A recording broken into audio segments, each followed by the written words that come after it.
Членките на Унијата се уште немаат усогласен став за старт на преговори за членство со Македонија и Албанија. Според шефот на австриската дипломатија ќе следи тешка внатрешна дебата.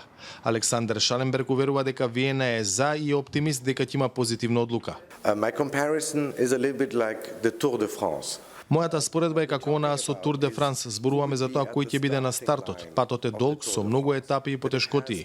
Мислам дека не треба да има дискриминација за тоа кој ќе биде на стартната линија.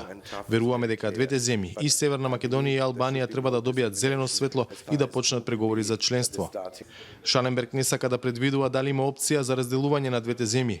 Според шефот на македонската дипломатија, една држава со датум е подобро од ниту една.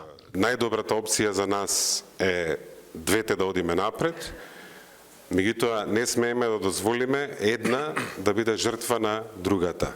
Значи,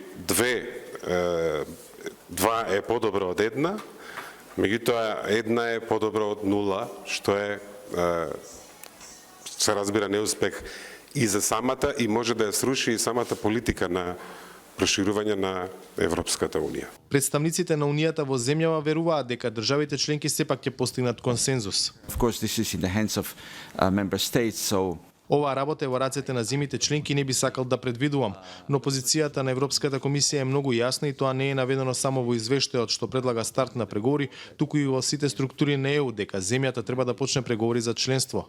Ова внесува оптимизам во пресрет идната недела. Во очекување на одлуката на европските министри, во Скопје се дебатираше и за значењето на Преспанскиот договор како клучен за деблокирањето на ЕУ процесите и што треба да следи во иднина. Според мене клучно е дека договорот од Преспа мора целосно и искрено да се имплементира во двете земји. Одговорноста е на политичките елити и на лицата од јавниот живот дека мора новото име да се користи во секоја прилика. Договорот од Преспа според членките на Унијата е пример за решавање на проблемите во регионот и еден од клучните аргументи зошто Македонија на состанокот во Луксембург треба да добие датум за старт на преговори. За Гласот на Америка од Скопје, Владимир Мирчевски.